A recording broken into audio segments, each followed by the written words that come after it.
This is the story of a fundy atheist named Mitch. One day Mitch got very excited because he thought that he had caught the Apostle Paul in an embarrassing contradiction. He was so excited that he broke into a secret Pentagon laboratory and stole an experimental prototype time travel beanie, so he could go back in time and make fun of Paul in person.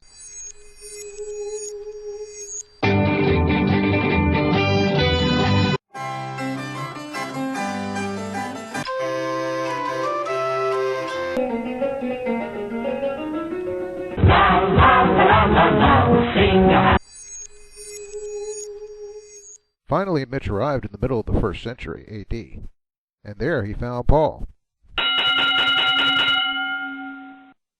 "Hey, Paul," Mitch jibed, "you sure are a hypocrite, aren't you?" Paul frowned. "Do you challenge my honor, stranger? Whatever do you mean?" "Oh, wait, you are from the future." "That's right," Mitch affirmed. "Now look here. You told the Galatians that if they receive circumcision, Christ will be of no value to them, and that they have to follow the whole law, and that people only get circumcised because they don't want to be persecuted for the cross of Christ. Is that right?" "Well, yes," Paul said carefully. "I also noticed that you told the Galatians that you set an example by not being someone who would try to please men." "Yes," Paul replied. "Where are you going with this?" "Why, you're a hypocrite then," Mitch yelled. "On your second missionary journey you took along Timothy, and despite all his good qualifications and the fact that he was a Christian, you had him circumcised because of the Jews who were in those areas. So what about all those things you wrote denouncing believers who get circumcised to please people and avoid persecution, huh?"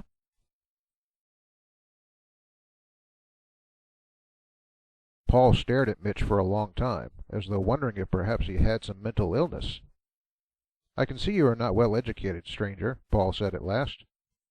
"Do you believe that I had my son in faith Timothy circumcised because of either persecution or to please people, contrary to what I wrote to the Galatians?" "Well, if not that, then why?" Mitch scoffed. "Let's take those one at a time," Paul said. "I take it you must have seen a copy of the history my fellow laborer Luke is writing, to know of what happened with Timothy." "I did," Mitch said. "Did you see anything that says Timothy, or I, or anyone else, were being persecuted by the Jews in Derbe and Lystra, especially over circumcision?" Mitch thought for a moment. "Well, no," he admitted at last. "I suppose not. It says that you were stoned in Lystra some time before, but I have to admit that didn't have anything to do with circumcision, and seems to be more a mob reaction." "I suppose it's more likely that you were just trying to please them by circumcising Timothy, and that's still hypocrisy on your part. Do you know what the word 'please men' means in our language?" Paul asked. Mitch was stumped. No," he fumbled. "What does it mean?" "The word I use is anthropereskos," Paul explained. "It is a combination of two words. Anthro refers to men. Pereskos is a word used by rhetoricians, who are our talented speakers of this day. It was their job to try to persuade people with their speeches. Unfortunately, rather than persuade people with arguments, some rhetors only tried to please their audiences with their words." "You mean, like sucking up to them?" Mitch asked. "Yes, that would be it," Paul affirmed. "So what I said to the Galatians was that I was not trying to persuade or please them with any type of rhetoric or flattery. I'm afraid that would have nothing to do with what happened here in Lystra and Derbe."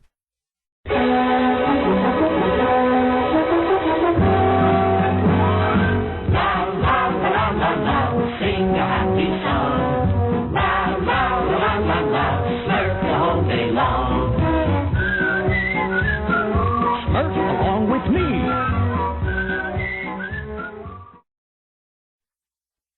Mitch stood there for a few minutes with his mouth open. He had never heard of anything like the way ancient people used rhetoric. "Well," he fumbled at last, "there's still a principle involved, isn't there? Weren't you trying to persuade or please the Jews in Lystra and Derbe by having Timothy circumcised?" "I hardly think so," Paul replied. "Luke does not record that I used it as a way to argue with the Jews, does he?" No, I guess not," Mitch admitted. "Then why did you do it? It says it was because of the Jews." It also says that it was because his father was a Greek, Paul replied. Let me put it this way. If you visit the home of someone from another culture, do you respect their customs? I suppose so, Mitch replied. Like if I visit someone in Japan, I suppose I would take my shoes off in their house. What does that have to do with anything? Well, Paul replied, do you do that because you are afraid they will persecute you if you don't take your shoes off? No, of course not, Mitch replied.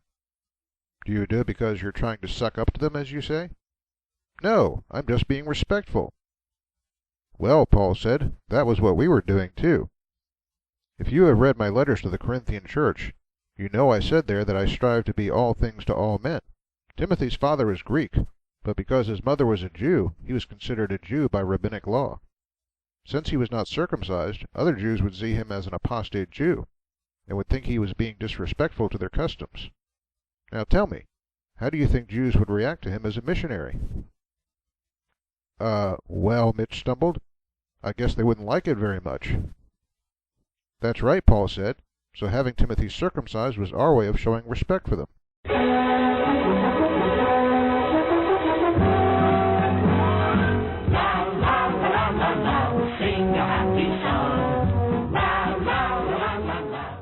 Humiliated, Mitch decided it was time to return to the 21st century. He started the time travel beanie again, but...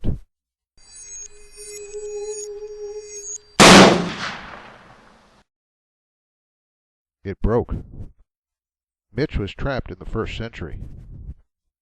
You have been a very poor sport, Paul said, but I will forgive you and help you find a place to live and become a useful member of our society.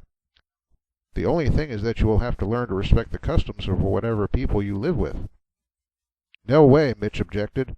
I am a modern person with great intelligence. I am sure I can survive. I will not observe your primitive, backwards customs.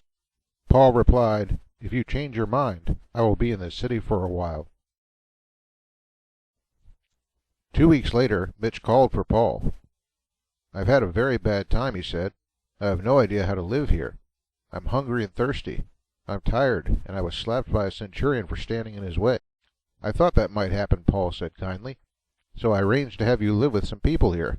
But as I said, you must learn to respect their customs, as we all do. I'll do it, Mitch replied. I'll do anything to get something to eat. All right, Paul said. Some of the local Jews here are friends of mine. They owe me a favor, so I asked them to take you in. Great, Mitch replied. But to live with them, you will have to abide by kosher food laws. All right, Mitch said. You must never show any obeisance to any pagan religion, Paul added. I can live with that, Mitch said. And, Paul said, you will have to be circumcised. Oh, and here they are now. Are you ready?